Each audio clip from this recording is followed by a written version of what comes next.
世界中から見学者が訪れるルーブル美術館。所蔵数35万点、展示作品3万5000点という世界最大級の美術館です。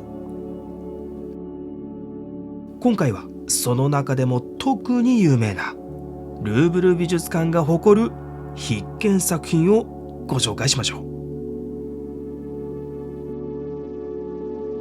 約7万平方メートルの展示スペースに3万5000点以上の美術作品が展示されています。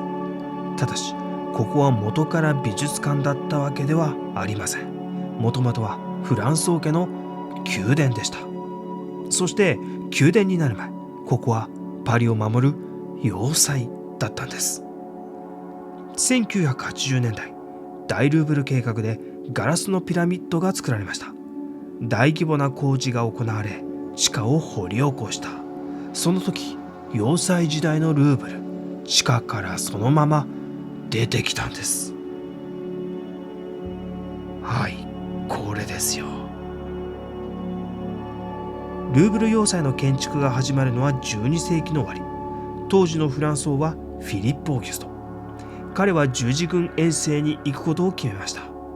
自分の留守の間、パリが心配だということで、パリをぐるっと囲む城壁を作りました。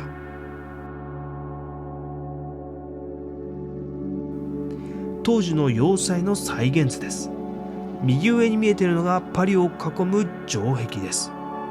ルーブル要塞は城壁の外、城壁とセーヌ川がぶつかるところにありました。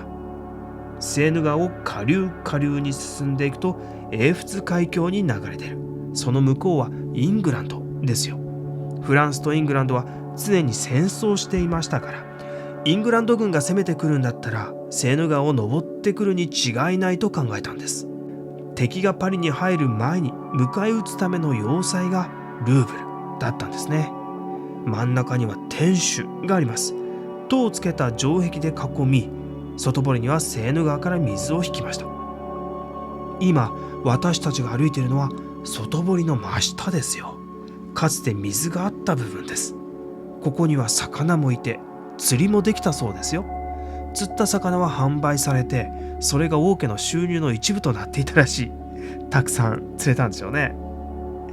ここには水があったので、要塞に入るためには橋を渡ります。橋を支えていた橋脚も残っているんですよ。ブロックをよく見るとハンマーの跡が残っている。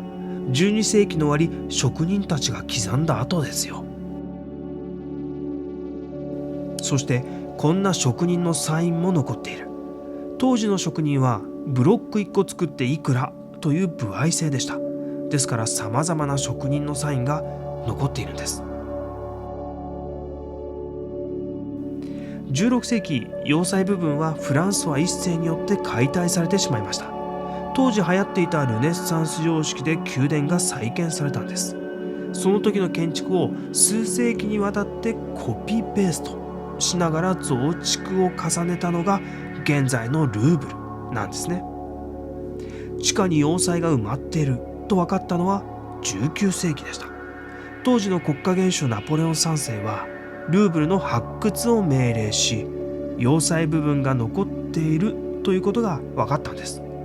要塞部分が完全に発掘され、このように見学可能になったのはガラスのピラミッドを作った大ルーブル計画の時、1989年ですよ。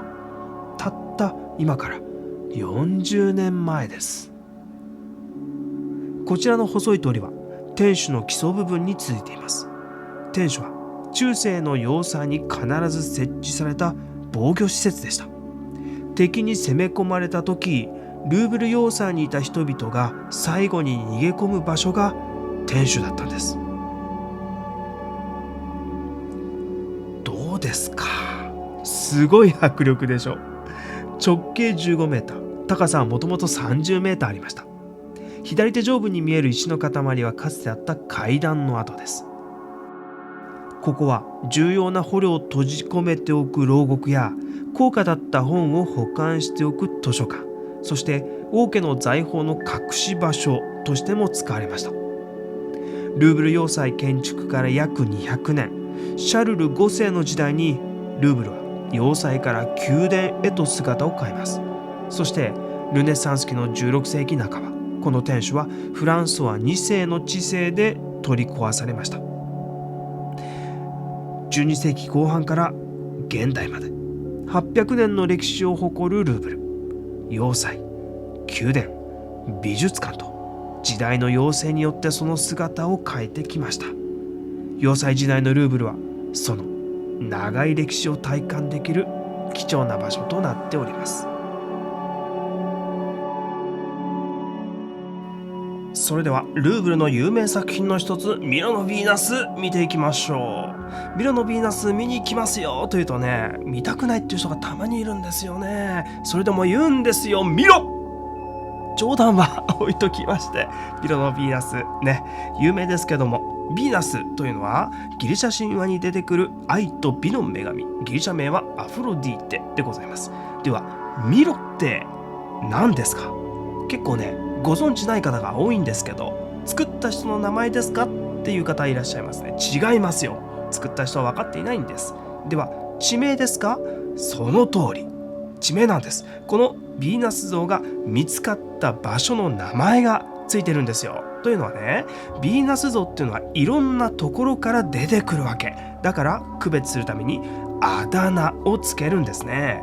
ミロ島、ミロス島で見つかったヴィーナス像なのでミロのヴィーナスというわけです。日本でもあるでしょ、大仏とかね、奈良の大仏、鎌倉の大仏、あれと同じですよ。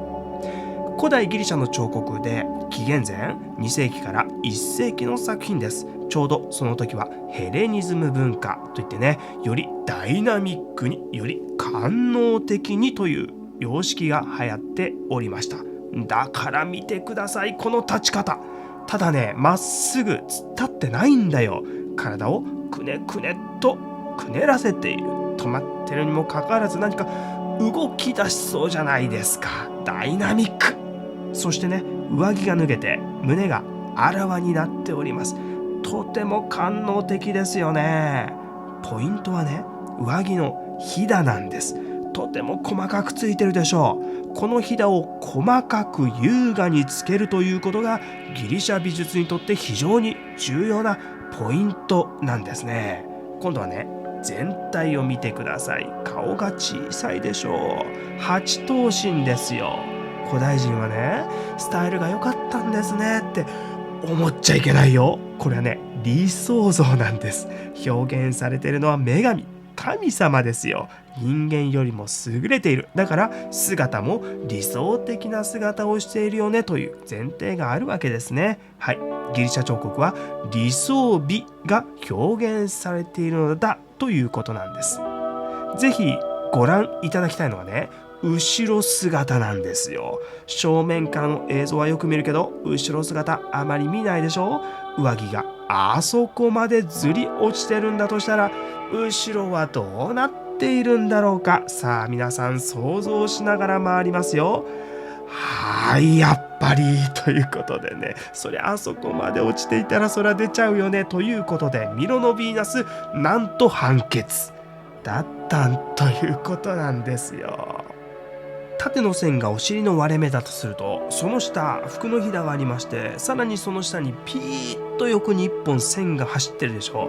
実はあそこでスポッと抜けます。なんとミロのヴィーナス2ピースだったんですね。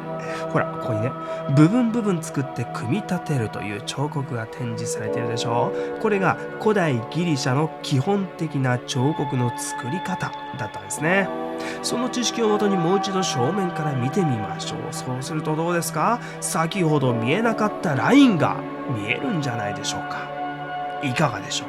腰あたりに切れ目が入っていますよね。はい、ではね、一体なぜこの彫刻がルーブルの傑作なんでしょうか。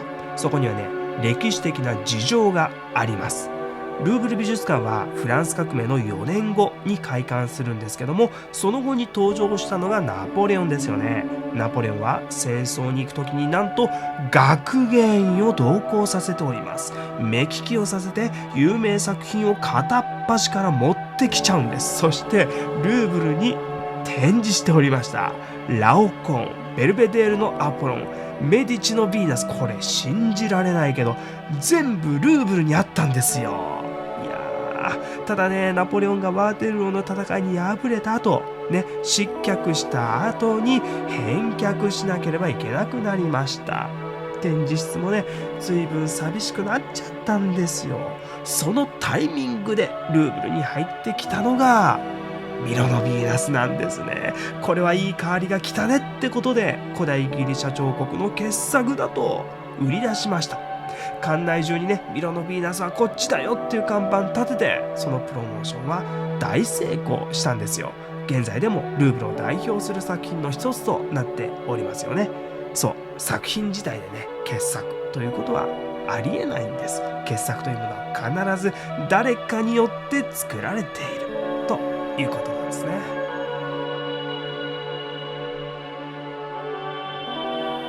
それではルーブルの有名作品の一つ、サモトラ家のニケを見ていきましょう。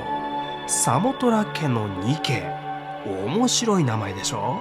これはサモトラ家島で見つかったニケ像というのがそのまま名前になっているんです。ニケとは勝利の女神のこと。アルファベットで書くと NIKE ね。ある靴のメーカーがね、この名前を自らのブランドにつけた。この靴履いてレースに出てみなさい。勝利の女神という名前の靴だよ。きっと試合に勝てますよって言ったわけね。そう、それがナイキですよ。サモトラ家島という場所は岩山になっていましてね、古くから神々の聖域だったそうです。このニケ像は岩山の一番上に置かれていたらしい。巡礼者たちは岩山を登りながらニケ像を参拝したってんですね。まさに今の私たちと同じですよ。ルーブルの大階段の上にニケを展示することで巡礼の追体験ができるようになっているんですね。土台の部分とんがっております。船の舳先ですね。勝利の女神が船の上に舞い降りたその瞬間を表現している。船は水を切って進んでいくんでしょう。水しぶきを受けております。濡れた服が肌にぴったりとくっつく。お腹真ん中にへこみが見えるでしょう。おへそですよ。胸の形もくっきりと出ている。非常にセクシーだ。正面からは風を受けているんでしょう。服が後ろにバタバタバタっとはたびいている。ダイナミックね。作られたのは紀元前2世紀から1世紀、ミロのヴィーナスとほぼ同時代の作品なんですけど、その時ちょうどヘレニズム文化というものがありまして、彫刻はよりダイナミックに、より官能的になった時代なんですね。まさに躍動感と官能性を兼ね備えたヘレニズム様式の特徴を持ち合わせておりますよね。ちなみにこの彫刻はある映画監督にもインスピレーションを与えておりましてね、有名シーンになっておりますよ。船の舳先で風を受けるケイト・ウィンスレットとそれを支えるレオナルド・デカプリオといえば、そうタイタニックですね。ちなみに頭見つかっておりません。両腕見つかっておりません。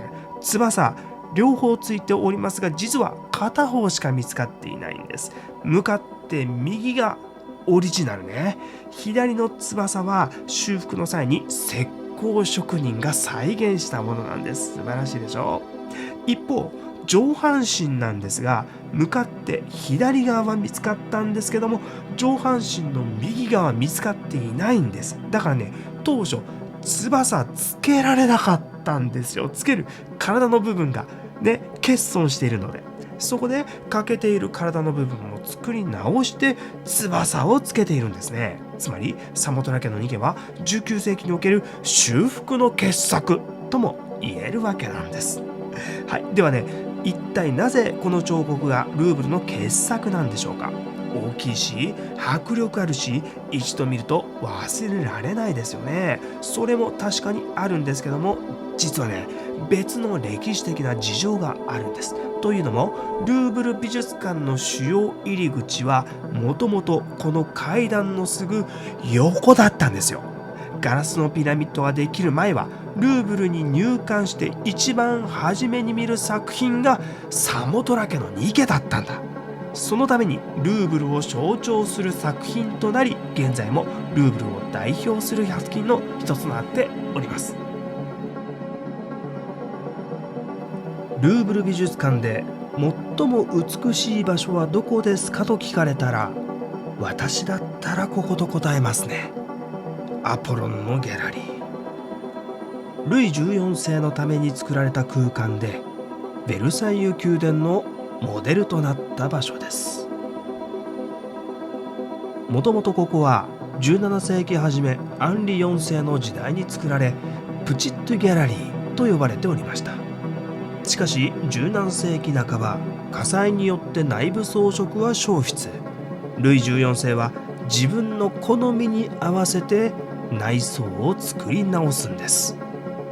内装総監督をしたのはルイ14世時代の首席画家シャルル・ルブラン。彼をトップに当時最も優れたアーティストたちがチームを作り、この装飾を仕上げました。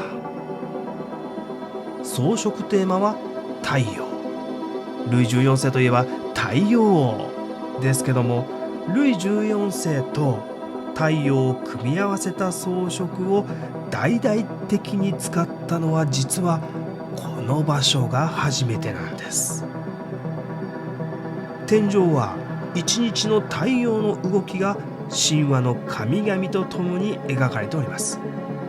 こちらは暁、夜明けの女神アウローラとともに、こちらは夜です。月の女神ディアナとともに。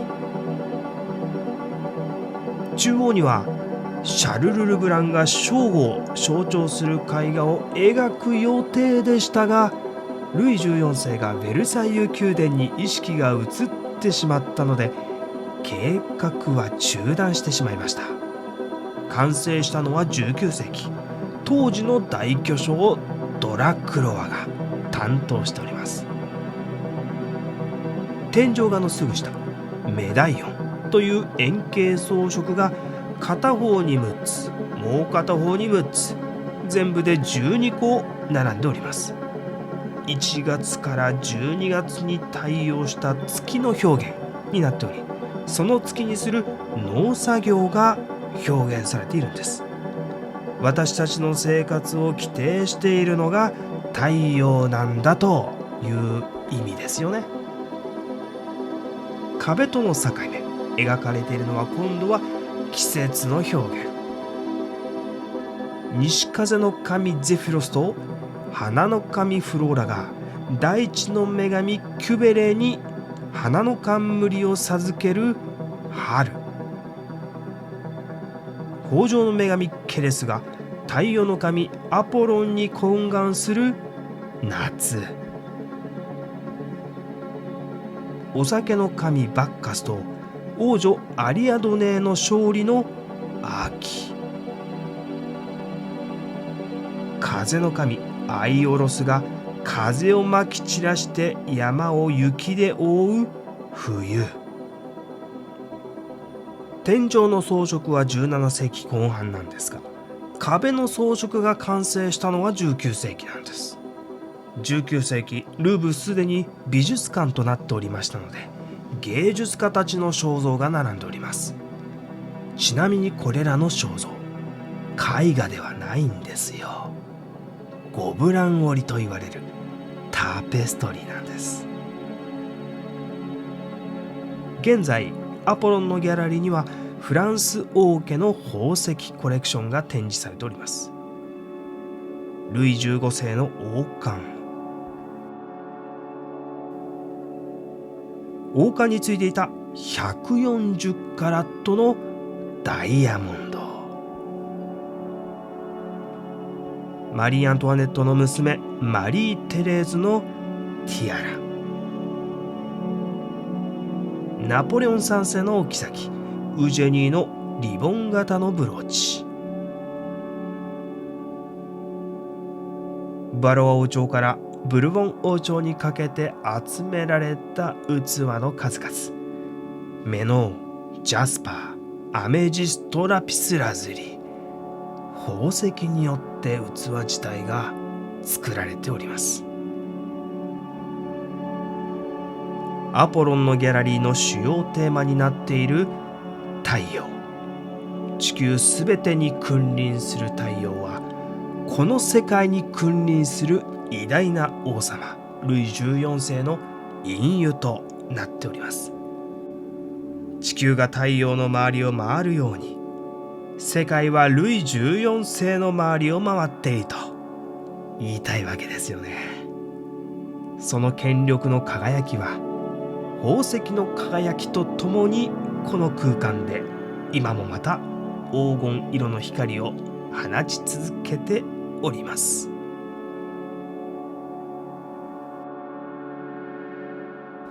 それではジョットによる聖婚を受け取る聖フランシスコを見ていきましょう。この絵画を描いたジョットはルネッサンス絵画の第一人者と言われています。描かれているのはアッシジの聖フランシスコ。物欲を捨てて清く生きることをモットーに修道会フランシスコ会を作った人ですよね。聖フランシスコは山で祈っていました。そこに急にイエスが現れたってんですよ。左下、片膝をついて両手を広げているのが聖フランシスコ。おっとびっくり、後ろにのけぞっております。右上には天使に支えられたイエス・キリスト。両手を広げ十字架にかけられるポーズをとっておりますね。よく見るとイエスが貼り付けになった時に受けた傷、両手のひら、胸、そして両足の甲からレーザービームのような光線が出ていて、聖フランシスコの対応する部分に当たっています。はい、ここでね、表現されているのは聖フランシスコが聖なる傷、つまり聖婚を受けたというエピソードなんですね。さて、この絵画が当時革新的だったのは、まずは人物描写です。人物がとても人間的に描かれているんですよ。それまで主流だったビザンティン美術ではイコンといってイエスや聖人は図式的にしか描かれておりませんでした。まして感情などは表現されません。しかし聖フランシスコの表情見てくださいよ。特にね、眉間のところシワが寄ってるでしょ。怖がってるんだよね。のけぞって驚いて怖がっているんですよ。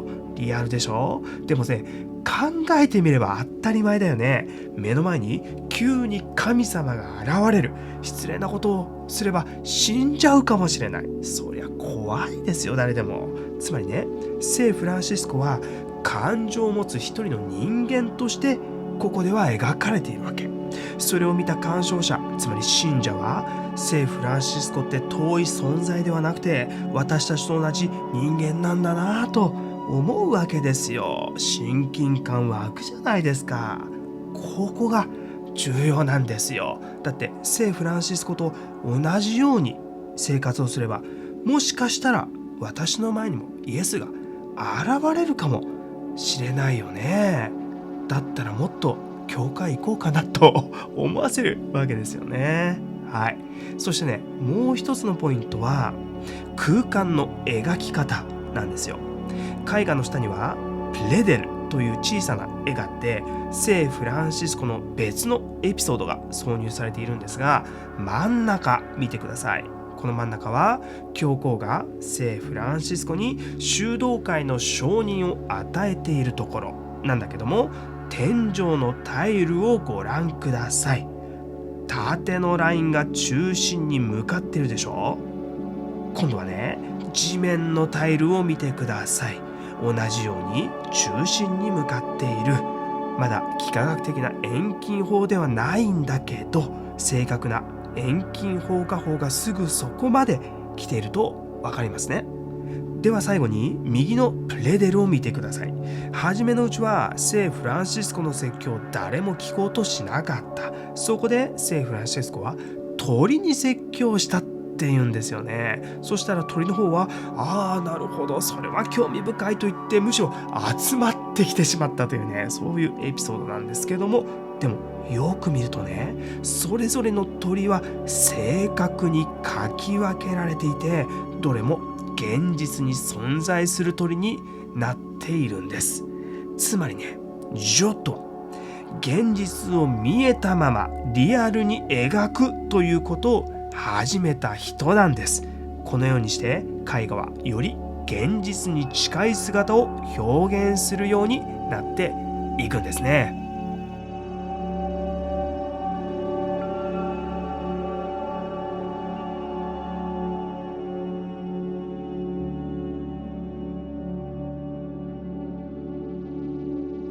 世界で最も有名な絵画の作者、レオナルド・ダ・ヴィンチ。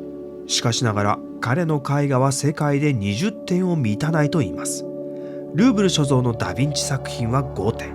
その中でも初期の作品、30歳の時に描いた岩窟の聖母マリアを紹介しましょう。場面は洞窟の中のようです。中央の青いマントをつけているのが聖母マリア、イエス・キリストのお母さんですよね。右には大天使、人差し指で何かを指しております。さて、前景には子供が2人いますね。子供が1人であればイエスと分かります。しかし2人いる場合はどちらかがイエスでどちらかが洗礼者ヨハネなんですね。こちらは同じくルーブル所蔵、ラファエロによる美しき女庭師です。子供が2人いるでしょう。でも見る人が見ればすぐに右が洗礼者ヨハネだとわかるんです。なぜならば長い十字架を持って動物の毛皮を着ているでしょう。宗教画において人物を特定するのはとても重要です。ですから誰だかわかるようにそれぞれの人物はトレードマークを持っているんですね。このようなトレードマークのことを美術史でアトリビュートと言います。洗礼者ヨハネのアトリビュートは長い十字架と動物の毛皮なんですよ。それではダ・ヴィンチの絵に戻りましょう。右の子も左の子も何のアトリビュートも持っていないんだよね。ただヒントはあります。右の子の右手に注目してください。ピースサインをしていますよ。これは祝福のポーズといって司祭が信徒を祝福するときにする手の形ですよ。ということはですよ、右がイエス、神の子として祝福を与えている。そして左が洗礼者ヨハネということでしょう。手を合わせて祝福を受け取っております。しかしね、それだと何かしっくりこないんですよ。というのはマリアが抱いているのはヨハネですよね。大天使が指さしているのもヨハネですよ。主役はイエスではなく洗礼者ヨハネのように見えるわけです。果たしてそれでいいんでしょうか。いや、良くなかったんですよ。この絵画を注文したのは無限罪の追い宿りという教義を信じている新人会の人たちでした。ミラノの教会内に自分たちの礼拝堂があるので、そこの祭壇画の一部をダ・ヴィンチに頼んだんです。彼らはなんとこの絵画受け取り拒否をしているんです。支払いがされなかったのでダ・ヴィンチとの間では訴訟が起きております。なんと25年続きました。そして25年後にダ・ヴィンチ2作品目を描いているんですね。はい、この絵画です。現在はロンドンのナショナルギャラリーに所蔵されています。さあ、間違い探しですよ。何が違うんでしょう。まずね、ヨハネに注目してください。ヨハネは長い十字架と動物の毛皮つけてるんですね。アトリビュートがつきましたね。もう一つ、大天使は指を下げております。紛らわしい部分なくなっているじゃないですか。そしてマリア、イエス、洗礼者ヨハネ、それぞれに聖々をします降臨がつけられておりますね。最終的にこちらの作品がミラノの教会に納品されております。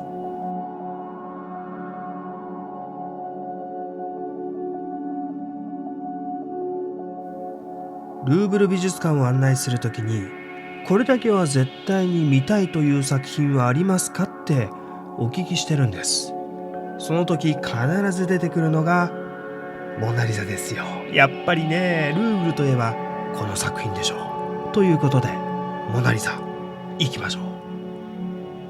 16世紀初頭、レオナルド・ダ・ヴィンチによって描かれた肖像画モナリザです。モナリザというのはリザ夫人という意味で、モデルはリサ・ゲラルディーニだと考えられております。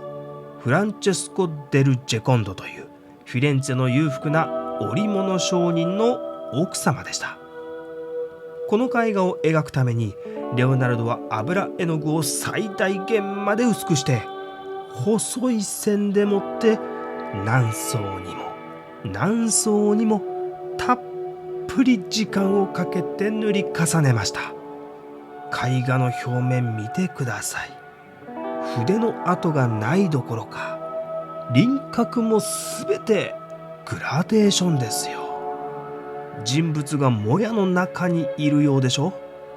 ですからこの技法は煙を意味するスフマートと呼ばれるようになったんです。でもレオナルド・ダ・ヴィンチって何人かご存知ですか？フランス人じゃないよこの人。そう、イタリア人ですね。イタリアルネッサンスを代表するレオナルドの最も有名な作品がなぜフランスにあるんでしょうか？レオナルドが64歳の時、フランス王フランソワ一世が口説いたんですよ。あなたこそ真の芸術家だ。どうです？フランスいらっしゃいませんか？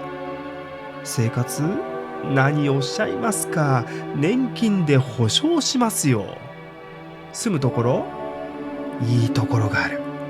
ロワールって言ってね、緑もあるし冬でも温暖な場所なんです。私ね、お城ありますからどうぞそちらに泊まっていただければ。そこまで行ってくれるんだったらっていうことでダ・ヴィンチは晩年フランスに引っ越してくる。その時描きかけの絵画もいくつか持ってきた。その中の一枚がモナリザですよ。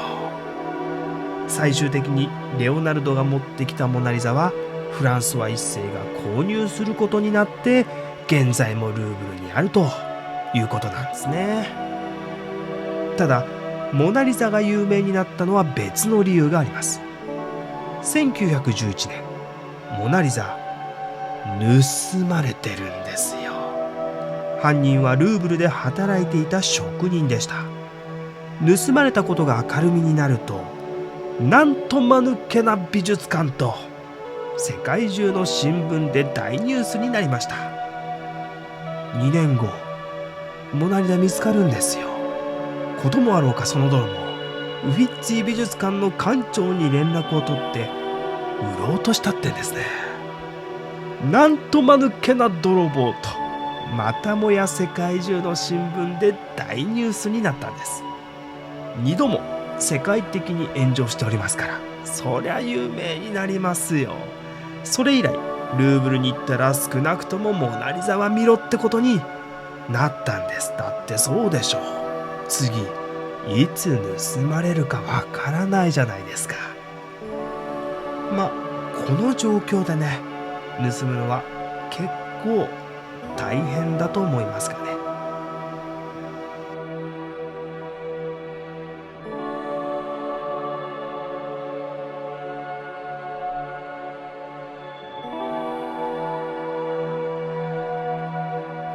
ルーブルで最も大きい絵画はモナリザと同じ部屋にあります。ですからいつもとても混んでいるんですよね。16世紀のベネチアを代表する画家ベロネーゼのカナの婚礼です。高さ約7メーター、幅約10メーターの巨大絵画、ほぼ等身大の人物が130人以上描かれております。主題はイエスが弟子たちの前で初めて奇跡を起こしたカナの婚礼。イエス、マリア、弟子たちはガリラヤのカナという場所で結婚式に出席しました。イエスどこにいるかわかりますか？中央です。頭の後ろ、五光が指していますね。たくさん人がいるのに主役が一目でわかる。これもね、ベロネーゼの凄さなんですよ。その左隣には同じくうっすらと五光が指した聖母マリア。二人を囲むようにして弟子たちがいます。新郎新婦、どこにいるかというと、このテーブルのね、左端です。ターバンをつけ、豪華な服装に金のマントを羽織った男性が新郎。その隣、白いドレスを着て胸に手を当てているのが新婦です。さて、この宴会である事件が起こるんですよ。お祝いの席にもかかわらず途中でお酒がなくなってしまう。マリアの左手、注目してください。グラスを持っているようですが、そこにグラスはありません。隣のイエスに、ワインがなくなってしまったみたいよと心配そうに言っております。それを受けてイエスが召使いに言います。あそこの水亀に水を満たしなさい。召使いがその通りにすると奇跡が起こりました。ここの液体、見てください。赤くなっているでしょう。そう、水がワインに変わったということなんです。その一部始終を見ていた弟子たちは、おっと驚いて、この方こそ救世主だと確信するんですね。しかしね、ここにいるすべての人がイエスの奇跡を認識したわけではないんですよ。召使いの後ろ、ワインを味見してとても美味しいと驚いている宴会の世話役がいるでしょ。このワインがイエスの奇跡によって誕生したとこの人分かっていないんです。こんないいワインを宴会の最後に持ってくるなんて、旦那様なんて粋なことをなさるんだってね、思っているんですよ。世話役がそのレベルですからね。それ以外の招待客は全く状況が分かっていないんです。ですからカナの婚礼というエピソードはイエスが弟子たちの前で初めて奇跡を起こした場面なんですが、それを奇跡として認識した人は弟子たち以外ほとんどいなかったというエピソードでもあるんですね。さて、この絵画の中には他の宗教的な暗示も読み取ることができます。イエスの上、見てください。今料理人が肉を切断しようと包丁を振り上げております。イエスが将来十字架にかけられて肉を断たれるという暗示でございます。今度は下を見てください。犬が骨をかじっている。肉が断たれて骨になる。つまりね、イエスの死を暗示しているんです。犬のすぐ上、音楽家たちがテーブルを囲んで演奏しております。そのテーブルの中央には、わかりますこれ、砂時計なんです。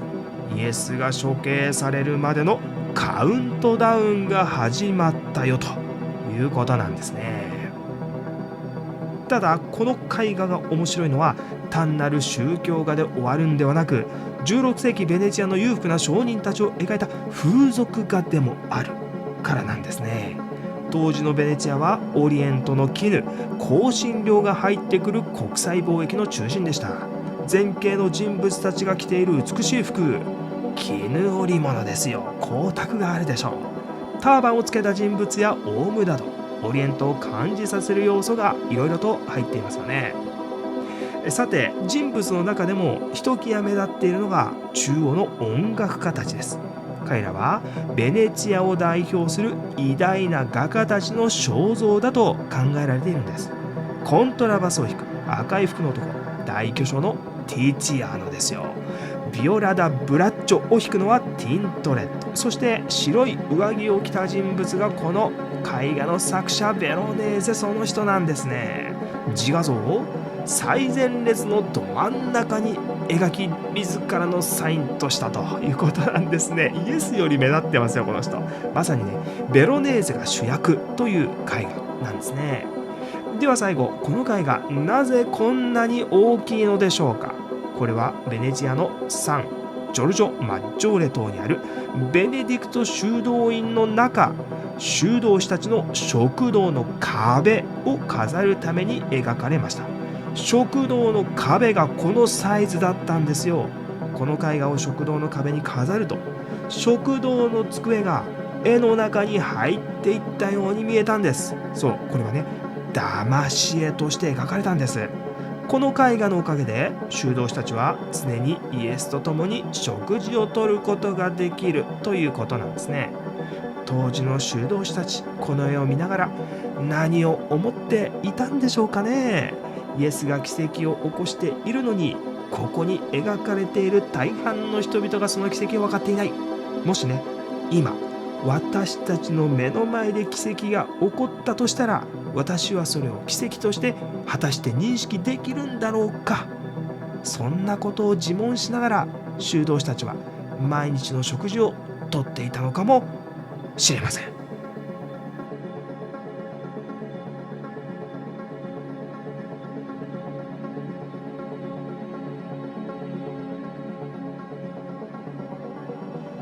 これもルーブルが誇る超有名絵画。皆様も世界史の資料集で見たことがあるのではないでしょうか。画家ジャック・ルイ・ダビッドが2年をかけて制作したナポレオンの戴冠式です。大きな絵画ですよ。幅約10メーター、高さ約6メーター、描かれた人物はほぼ等身大です。1804年12月2日、第一棟梁から皇帝になったナポレオンは戴冠式をパリのノートルダム大聖堂で行いました。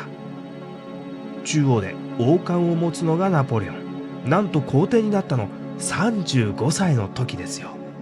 その前でひざまずくのがナポレオンの奥様ジョセフィーヌ。美しい女性でしょう。何歳に見えますか？20代後半に見えるでしょう。でもね、彼女この時なんと41歳です。若いなぁ。いや、そりゃそうなんですよ。私のことは若く描きなさいとちゃんとね、注文しておりましたから。はい。ちゃんとね、オーダーが通っております。ジョセフィーヌは長いマントを2人の女性に持たせている。その左には白いドレスを着た女性が1、2、3、4、5人いますね。ナポレオンの妹たちです。さらにその左、2人の男性はナポレオンの弟と兄貴ですよ。左側にはずらっとナポレオン一族が並んでいるということですね。さて、もう一度ナポレオンに目を移してください。彼のすぐ後ろ、白い服を着て座っている人物がいる。ローマ教皇のピウス7世です。戴冠式のためにバチカンからやってきた。もちろんナポレオンの頭に戴冠するためですよ。しかし当日大事件が起こりました。ローマ教皇がナポレオンの頭に戴冠しようとした時、なんとナポレオンは王冠を奪い取って自分で自分に戴冠してしまったんです。そこにいた全員が思ったでしょうね。ローマ教皇に失礼じゃないですか。じゃあ呼ぶなよですよね。ナポレオン、なんでこんなことをしたんでしょう。ナポレオンはローマ教皇のメンツをあえて潰すことで自分の方が偉いんだと示したということなんですよね。その一部始終を見ていた人物がいる。それがこの絵画の作者、ダビッドなんです。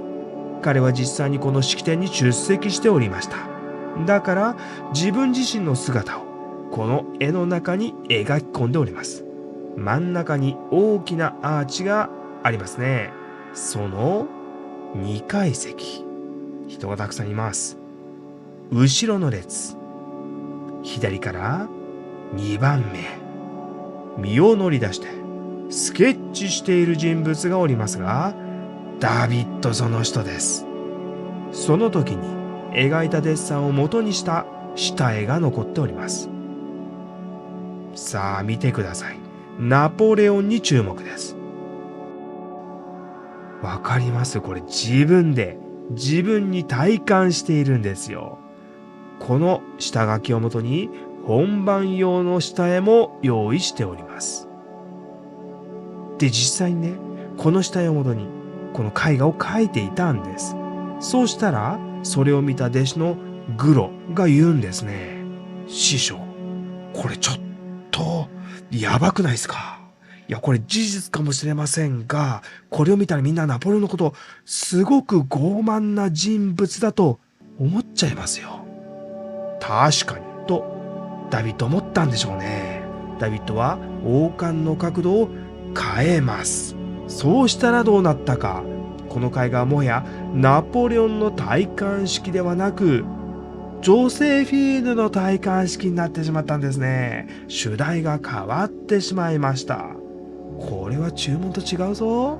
勇気を出してナポレオンに見せた。さあ、ナポレオン何と言ったか。素晴らしい。これこそ歴史的な真実だ。これは単なる絵画ではない。この中で人々は行進しているようだ。と大絶賛した。そうなんですね。あまりにもこの絵画の出来に満足してしまったためなのか、ナポレオン、ダビッドに約束の10万フラン支払い忘れてしまったと言われております。結局はね、支払ってもらったそうなんですが、なんだかな、そういうところはしっかりとしてほしいですよね。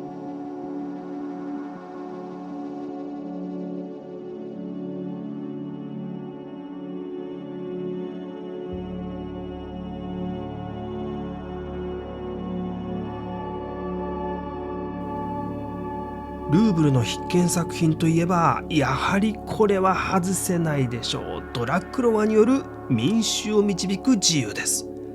この絵が2023年9月から修復されておりまして、6ヶ月間ずっと見られなかったんです。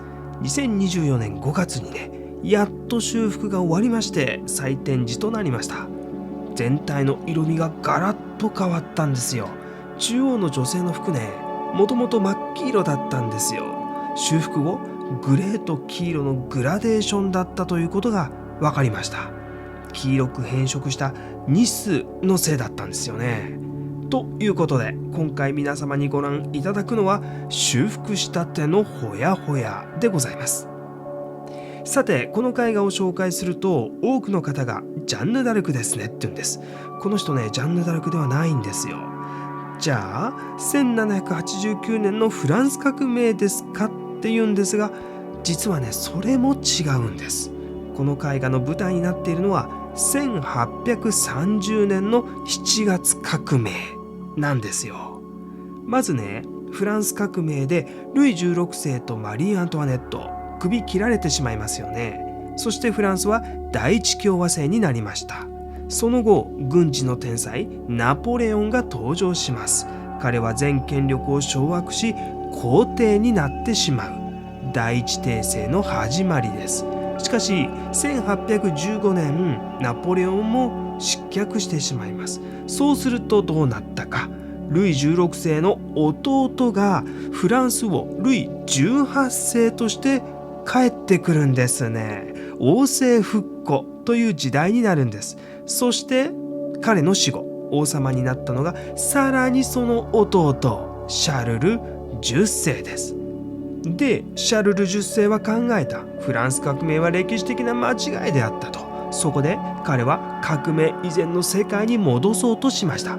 まず表現の自由に規制をかける。民衆に好きなように言わせたらろくなもんじゃないということね。そして選挙権も削減しようとした。そうしたらパリ市民が自由を守るために立ち上がったんです。それが1830年の7月革命で、ドラクロワが描いているのはまさにその革命なんですよ。だから真ん中にいる女性はパリ市民が守ろうとした自由そのものなんですよ。自由って目に見えないでしょ。形がありません。だから西洋絵画では擬人化して表現するんですよ。こういうものをアレゴリーと言います。他の人たちは19世紀の服を着ているのに、彼女だけが古代ギリシャ彫刻のような服装をしているでしょ。これも彼女が自由のアレゴリーだからなんですよね。自由は胸をむき出しにして、右手に革命の象徴である三色旗、左に力の象徴である銃を持っております。自由に続くのは立ち上がったパリ市民たちです。彼女の右見てください。子供ですよ。両手にピストル持っている。子供も戦ったということです。今度は左を見てください。大人たちが描かれているでしょう。足元にすがりついているのは青い上着を着た農民ですよ。その左、シルクハットにタキシード、お金持ちですよね。さらにその左の男は作業着を着ている労働者ということです。農民もお金持ちも労働者も皆が自由を守るために戦ったということが表現されているわけですよ。では誰に対して戦ったんでしょう。さあ下をご覧ください。死体がゴロゴロと転がっているでしょう。よく見ると軍服を着ているシャルル10世の軍隊ですよ。まさに屍を乗り越えながらパリの街に自由が広がっているという絵画ドラマをドラクロワは描いているということなんですね。この絵画の中で革命を象徴するトリコロールの赤白青の組み合わせ、3色旗以外にも至るところで使われております。まずね、農民の服、ベルトの赤、シャツの白、上着の青になっていますよね。そしてね、倒れた兵士、シャツの白、流血の赤、そして上着の青になっているわけよ。今度はね、ちょっと下がって絵画の全体をご覧ください。どうですか？上の方見えてきませんか？そうですよ。空の青、煙の白、火薬の赤だよねこれ。絵画全体がトリコロールで包まれているということね。そして最後になかなか気がつかないものをお見せしましょう。絵画の右側、背景に注目してください。パリの街並みが見えますよね。その建物の後ろ側、どんどんと大きな塔が立っている。これはノートルダム大聖堂の塔です。手前の塔、屋上、一番左、ここにも小さな三色旗を振っている人物がいる。大きなところから小さなところまで革命を象徴するトリコロールが散りばめられているということがわかります。ここまで来たら見てもらいたいものがある。この瓦礫の部分、サインが見えますよね。ドラックロワ1830とあります。この革命が起こったのは1830年の7月の終わりなんです。そしてこの絵画を描いたのも1830年ということなんですよ。なんとね、この絵画3ヶ月で描いてるんです。そしてその時ドラクロはなんと32歳。いやー、大したもんじゃないですか。たったの32歳の若者がね、歴史に残る大作を完成させたということなんです。それに比べてね、私が32歳の時には一体何をやっていたんだろうな。そんな風に考えるのは悲しくなるのでね、やめておきましょう。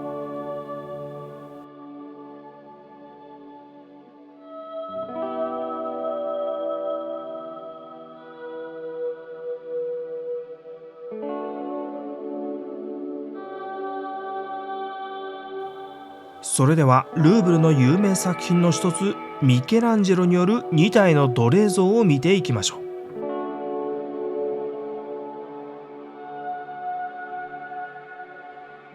こちらは抵抗する奴隷、そしてこちらは死にゆく奴隷、あるいはまどろむ奴隷と言われています。この2体の奴隷像はもともとローマ教皇ユリウス2世の霊廟の一部として制作されました。その霊廟というのは2階建て40体の彫刻で飾るという壮大な計画でした。しかし途中でミケランジェロはシスティーナ礼拝堂の天井画を描くように言われ、霊廟制作は中断。再開されたと思ったら今度は注文主のユリウス2世が亡くなってしまいます。霊廟の計画は続行しました。しかし予算はどんどん削られていきます。当初40体の彫刻で飾るという計画は最終的には6体にまで縮小されてしまったんです。そこで作ったんだけど必要なくなった彫刻が生まれてしまったんです。それがここにある奴隷像ですよ。ミケランジェロはこの奴隷像をロベルト・ストロッジという友人にプレゼントし、その友人がフランス国王にプレゼントしたことで現在はルーブルにあります。さて、この2体の奴隷像、未完成なんですね。顔に割れ目が入っているからでしょうか。足の部分に大理石のボリュームが足りなかったからでしょうか。ミケランジェロがなぜこの彫刻を完成させなかったのか、詳しいことは分かりません。ただ、未完成だからこそ見えてくるものがあるんです。ほら、ここハンマーで刻んだノミの跡、これミケランジェロが大理石と格闘した痕跡ということですよね。ここには今まさに生まれつつある右手が見えますよ。ミケランジェロの彫刻の力強さは荒削りの部分にこそより強く感じることができます。では、これらの奴隷、一体何を意味しているんでしょうか。複数の解釈が可能なんです。例えば、ユリウス2世は多くの戦争を行いました。したがって、これらの奴隷は彼が征服した地域の擬人像ではないかと考えることができます。あるいは芸術のアレゴリーと考えることもできるんです。まどろむ奴隷の足元には猿がいますよ。猿は絵画の象徴です。抵抗する奴隷の足元には柱塔があります。これは建築の象徴でしょう。ユリウス2世という偉大なパトロンの死とともに、芸術は奴隷になり下がったと読めるんです。そして最後に、この奴隷像、実は人間、つまり私たち自身だと考えることもできます。というのも、ミケランジェロは人間は皆奴隷だと考えていたからなんです。彼はプラトン主義といって、人間はいい部分と悪い部分の2つの部分でできていると考えていました。いい部分とは魂のこと、理性と言ってもいいでしょうね。悪い部分とは欲望を持った肉体のことです。人間は理性を持っているが欲望も持っている。でもミケランジェロはさらにこう言うんですよ。理性が欲望の奴隷状態になっているのが人間だと。そうすると、この2体の奴隷像、対照的に見えてくるじゃないですか。まどろむ奴隷は眠りに身を任せている。欲望に身を任せていると言ってもいいですよね。目はつむっていますよ。一方、抵抗する奴隷は欲望のくびきから逃れようともがいている。顔を見ると目を見開いています。そして天を見ている。少しでも神に近づこうという意志を感じ取ることができるじゃないですか。つまりミケランジェロはこの2体の奴隷像で私たちに語りかけているんです。あなたは欲望に逆らって少しでも神に近づこうとしますか？それとも欲望のままに生きますか？あなたはどちらの人間ですかと。欲望のままに生きるんであればね、それは人間とは言えないんです。動物ですよ。そう、それは猿なんですよ。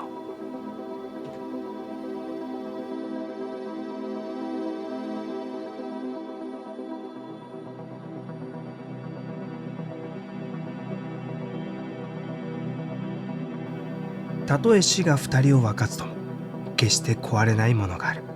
そこに表現されているのは永遠の愛ということで、今回はルーブル美術館の有名作品の一つ、古代エトルリアで作られた夫婦の棺を見ていきましょう。これは紀元前510年頃に制作された大きな素焼きの棺、あるいは骨壺と考えられています。下は桶状になっていてネイスの形をしている。上の蓋の部分は宴会に参加している夫婦の姿が表現されています。このように古代の宴会において人々は寝椅子に肘をつき横になった状態で食事をしたり、お酒を飲んだり、おしゃべりしていたんですね。後ろの男性、右腕を女性の肩に回しております。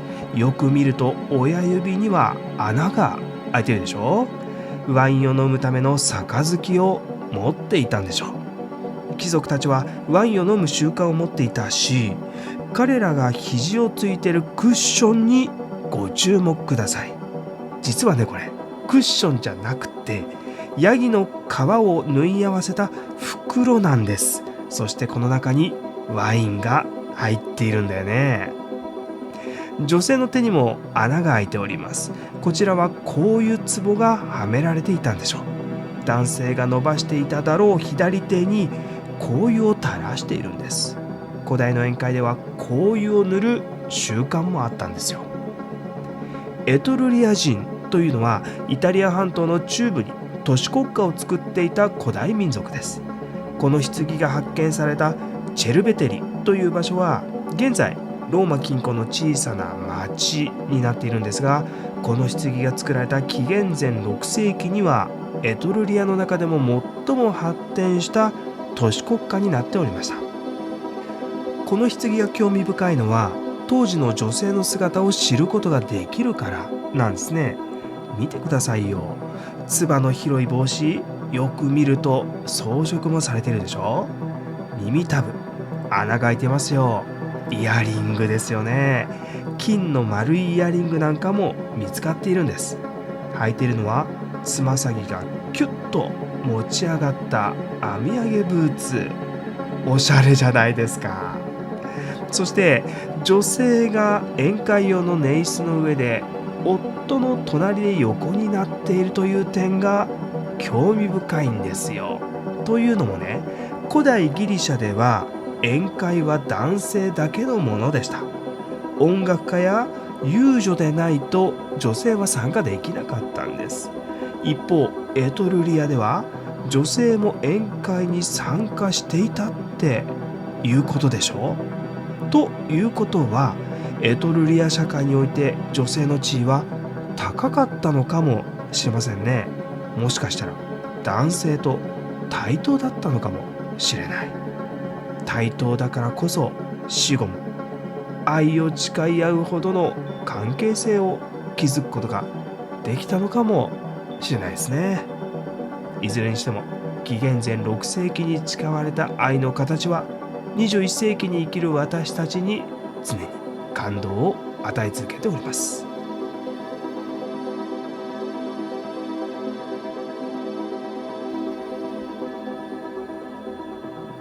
数世紀の時を経て歴史に名を残す作品の数々。数百年前のものから数千年前のものまで、それらの作品は今日もまた時代、文化、国を超えて私たちに美の普遍的な何かを伝えているように見えます。